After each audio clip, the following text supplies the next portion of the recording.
The 2019 World Tour has gone off with a bang. From lackluster D-Bar on the Gold Coast to pumping Bells Beach in Victoria, there's been no shortage of excellent surfing on offer.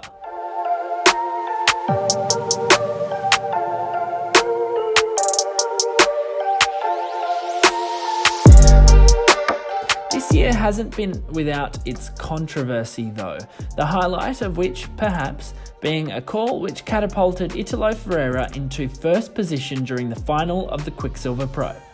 This smaller, albeit incredible, air reverse being deemed a 7.07, cementing Italo's victory over Kolohe Andino in the dying moments of the heat. Today, I'm not going to debate too hard whether or not the score was deserved. However, what myself and Ryan are going to do today is break down judging in a way that gives you guys a better context on what happens on the World Tour. And guys, if you're new here, why don't you subscribe now to the show where we upload 2 videos every week to help your surfing progress. And don't forget to join us on Instagram at Kale's Broccoli and at Rye Surfs. Should we get into it? Let's go. Just a disclaimer, I've been surfing a bunch and that's why my eyes are red. No special herbs going on here. Last year, Kolohe finished 11th in the world, just outside. Here? A lot of controversy. Yeah. Versus Potts. Well, I'm not buying it, Joe. Out of interest, do you think he got the score? No, I don't. And while he performed it with speed, there's no doubt about that, how fast it was. But it was kind of lacking in how critical it could have been, and there was no flow on that wave. Well, I think those are those key words that we're going to discuss and look at today. Critical, flow, and speed. When the WSL judges, or we here at How to Rip, talk about being critical, what we're actually referencing is the ability to perform risky turns in the most risky parts of a wave. Calling surfing critical in the context of judging and competition is the same as calling it intense, risque, interesting, alluring, scary, nail-biting, which all mean, of course, the most entertaining. Watching, for instance, a surfer go to the air to perform a big rotational move is super exciting. It's exciting because the risk of them falling off, wasting the wave, or Lord forbid, even hurting themselves is high. Thus, when they successfully pull off such maneuvers, we clap and cheer, and the judges offer, normally, high reward for the high risk taken. This, essentially, is critical surfing. I haven't seen much critical surfing from you lately. I don't know how to do that. The other buzzword we want to talk about is, of course, flow. It's been a topic I've explored a lot on this channel, and you know I'm a big fan of it. Basically, flow is the ability to progress from turn to turn, from maneuver to maneuver, without much effort or time. Flow refers to how aesthetically pleasing a surfer's approach is to a wave. Do they pump their board up and down between turns? Do they perform 3 or 4 minor speed pumps because they spent all their speed in their initial turns without considering the remainder of the wave? These are all factors which impact how judges score surfers in a competition in regards to flow. If you've ever been to a competition, you'll know immediately when you're watching a surfer with nice flow because it just looks great. Your best Joe Tepel impersonation. Nah. Okay, and here we go. Philippe Toledo riding into this one. Look at him go, so much speed, and a huge nose pick, underwater reverse. Wow, Potts, what do you think of that? Yeah, you know, that was a nice turn there, lots of speed, power and flow, Joe. That's what the judges are going to like, that one. The WSL judging criteria, although highly complex when you delve into the details, runs off these major principles according to the WSL website. Commitment and degree of difficulty, that's that critical surfing we spoke of earlier. Innovative and progressive maneuvers, again, could fall under critical surfing and wow factor, if you will. Combination of major maneuvers, this would definitely come under flow. variety of major maneuvers, this is self-explanatory, and of course those big buzzwords, speed, power, and flow. For each wave, a total of 5 judges gives a score between 1 and 10, with the highest and lowest scores discounted to afford for any outliers. An average is calculated from the middle 3 scores. For example, this ride of Ryan's, I'll offer up a 3. However, the other judges on my imaginary panel offer up a 5, a 6, a 5.5 and a 7 respectively. We discount my 3 and the ridiculous 7 because they would be considered outliers to remain with a 5, 6 and a 5.5. We find an average then of 5.5.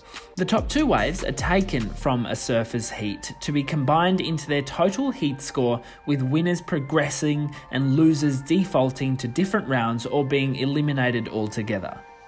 Did you seriously just give me a 3 out of 10? So, back to That Air by Italo Ferreira. It was absolutely insane, yes, and he's one of the best surfers on the tour, but let's find a degree of objectivity to evaluate the score. Commitment and degree of difficulty? Big check. Innovative and progressive maneuver? Big check. Combination of major maneuvers? No, it's just the one air. Variety of major maneuvers? No. Speed, power and flow? Speed, yes.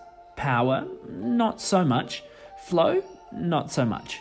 Based off of this observation, you would expect probably a mid-range score for the wave. Even though the air itself was so incredibly insane, one could argue that it didn't match or equal the waves ridden by Kolohe, which did tick more of the judging criteria boxes. I guess this is the one thing about surfing that's never going to change. It's subjective. It comes down to someone's opinion.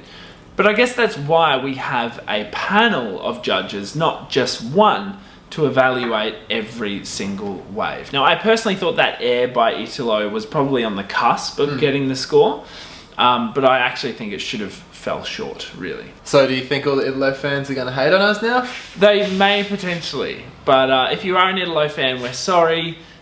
We don't think it was the right score. But hey, I've got an idea. You know what we should do? What? Surfing competition. When? You and me. Yeah? Yeah, today. Okay. How do you want to do it? I think, what if we each go out for half an hour, we'll film each other, come in, we select our 2 best waves for analysis, but then we each have to judge each other's waves, so you have to be objective. Okay. Alright, I'm keen. But you're very rarely objective. Well, you know, I'll see what I can do today.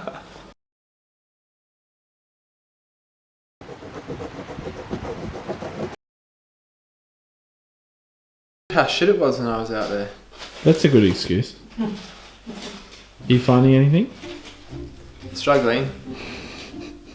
I should have limited the time to select them as well. It's not like you can Photoshop a better wave.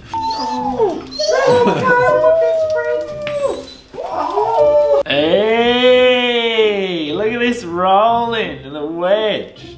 You're joking. Arrogant.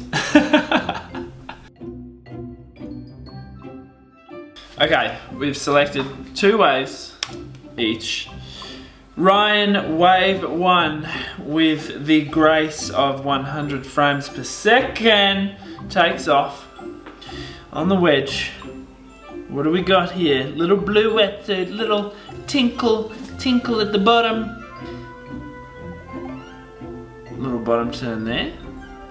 Yeah, a little bit of a forced tail slide at the top.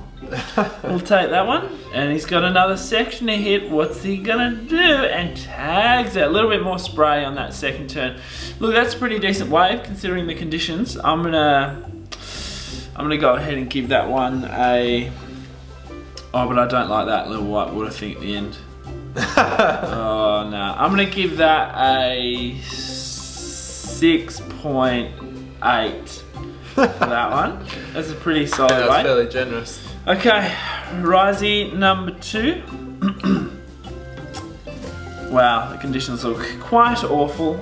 But we have to take that into account, don't we? Alright, so you've got the section here, you sort of, a little bit of wiggle. So not too much action going on. Little roundhouse cut back there, nothing too critical. Maybe a little bit of wave selection error there. Yeah. And just getting stuck in the foam on that one. The Blue Demon. Little whitewater climb to finish off. Unfortunately, my friend, I'm going to have to give that one a 3, meaning your total score is a 9.8. Would you care to do the honours on my waves? Alright, so my turn.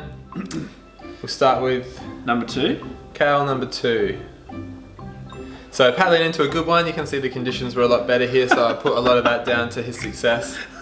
Much better wave, much bigger wave. Success yet? Okay. And Kale lining up, trying to get over this section here. Oh, that was ugly. But lining this one up, getting slingshotted into the oncoming section. Big blow tail into sliding the fins into a reverse. Very nice. Getting super low on the finish and completing that maneuver. Well, it's debatable, but we'll give it to you. I'm gonna give that a 7. A 7. Ooh. A 7 because it was For the one turn, that's pretty Italo. Yeah. Well, you know, it was a critical maneuver, and you did well. All right. Much better wave choice. So here we go again. Kale paddling into this one. This wave looking to be a bit of a wedge. Let's see what happens. That's pretty insane. The look of that wedge. Yeah, I know.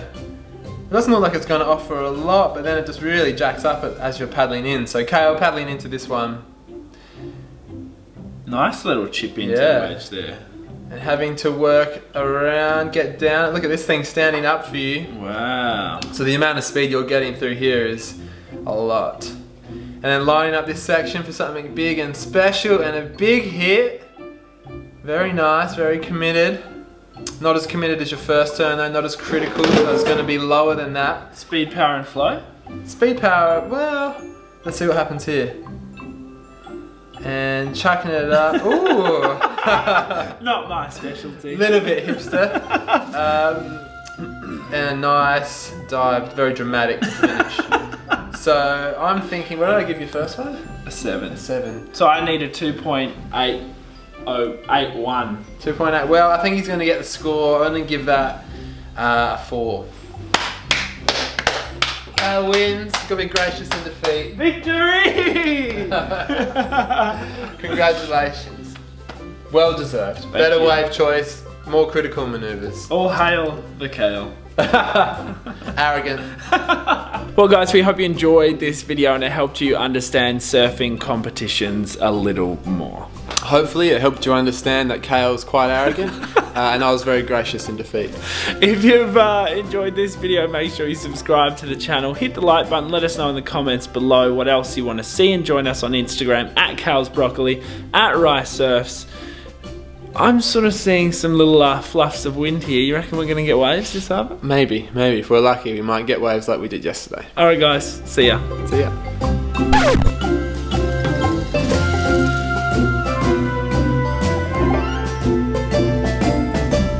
Papa John, he a pussy boy.